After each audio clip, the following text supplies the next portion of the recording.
Daripada Abi Hurairah radhiyallahu anhu, Nabi sallallahu alaihi wasallam bersabda, Nabi kata, man naffasa an mu'min kurbatan min kurabid dunya, naffasallahu anhu kurbatan min kurabi yaumil qiyamah.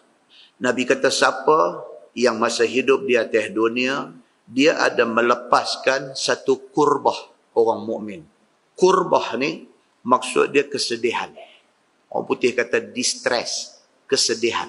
Satu kawan dia ditimpa kesedihan, dia tolong kawan dia lepas daripada kesedihan itu. Siapa yang tolong kawan dia yang sedih masa di atas dunia untuk lepas daripada kesedihan itu, hari akhirat esok Allah akan lepaskan dia daripada kesedihan hari kiamat. Nabi SAW kata lagi, وَمَنْ يَسَّرَ عَلَى مُعْسِرٍ. Bang siapa yang masa hidup di atas dunia, dia ada memberi kemudahan kepada kawan yang susah.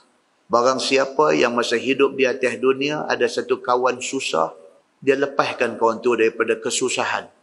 Kawan tu susah duit, dia tolong takat mana mampu. Kawan tu susah macam-macam benda di atas dunia ni, dia cari macam-macam mana jalan untuk tolong kawan tu. Kalau tidak boleh bantu duit, dia bantu dengan nasihat.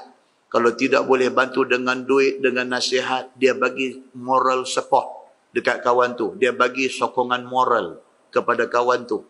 Satu orang yang ditimpa susah, dia pergi lepas kawan tu daripada susah. Nabi SAW kata, akhirat esok Allah akan lepaskan dia daripada susah akhirat.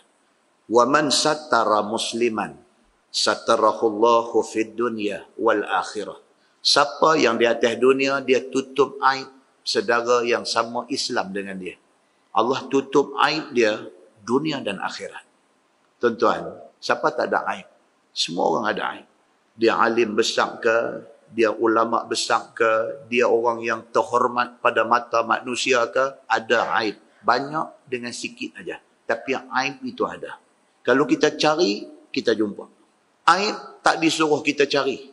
Kalau ada orang mai cerita dekat kita aib satu orang yang ma'ruf, yang terkenal pada sisi semua orang, dia orang baik.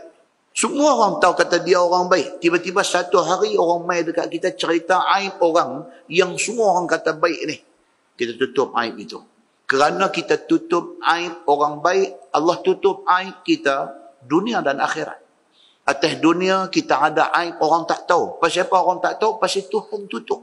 Lebih penting lagi di hari akhirat esok, di depan seluruh makhluk daripada Adam AS sampailah kepada umat Nabi Muhammad SAW ni, di depan semua orang ni, Allah tutup aib kita.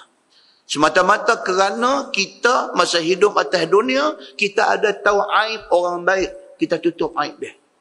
Allah Subhanahu wa taala janji dunia dan akhirat Allah akan tutup aib kita. Wallahu fi aunil abdi ma kana al-abdu fi auni akhi. Selagi mana kita tolong orang, Allah akan tolong kita. Selagi mana kita ni jenis suka tolong orang, Nabi SAW kata, Allah pasti akan tolong kita. Bila tuan-tuan? Bila kita susah, bila kita tersepit, bila kita terkapit, bila tidak ada siapa boleh tolong kita, Allah tolong kita. Muslimin dan muslimat yang dirahmati Allah sekalian. Kata Nabi SAW, وَمَنْ سَلَكَ طَرِيقًا يَلْتَمِسُ فِيهِ عِلْمًا سَحَلَ اللَّهُ لَهُ بِهِ طَرِيقًا إِلَى الْجَنَّةِ. Siapa yang menjalani satu jalan kerana nak menuntut ilmu, Allah akan mudahkan jalan dia ke syurga. Kita nak main ni, nak main mengaji ni, nak menuntut ilmu. Susah payah kita main. Tuan-tuan, haduk ada malam ni bukan haduk kat dalam taman ni aja. Ada yang main daripada Kubung Panjang, ada yang main daripada Bendang Man, ada yang main daripada Sungai Petani, ada yang main daripada Tanjung Dawai, ada yang main daripada Pulau Pinang, ada yang main daripada Perlis, ada yang main daripada Bukit Kayu Hitam, daripada Arau, daripada mana noh. Mai cari jalan kerana nak cari ilmu. Nabi SAW kata, tidak ada janji lain di sisi Allah melainkan sahalallahu lahu bihi tariqan ilal jannah. Allah pemudahkan dia nak cari jalan nak pergi ke syurga. Muslimin dan muslimah yang dirahmati Allah sekalian. Nabi SAW kata, wa majtama'a qaumun fi baitin min buyutillah yatluna kitab Allah wa yatadarasuna illa nazalat alaihimus sakinah wa ghashiyathumur rahmah wa haffathumul malaikah wa dhakarahumullahu fi man 'indah.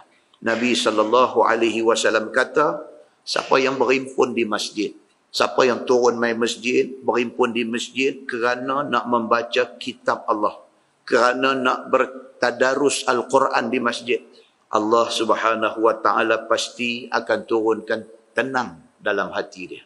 Allah pasti akan liputi dia dengan rahmah, dengan kasih sayang Allah. Dan malaikat akan turun mai hampak sayap-sayap mereka kepada orang-orang yang menuntut ilmu Quran ini. Bahkan kata Nabi SAW, wa dzakarahumullahu fi man 'indah. Allah akan sebut nama orang yang duk baca Quran, orang yang duk tadarus Quran ini, Allah akan sebut nama seorang-seorang ini fi man 'indah, di sisi malaikat yang ada di sisi dia. Hadis itu hadis sahih riwayat Imam Muslim.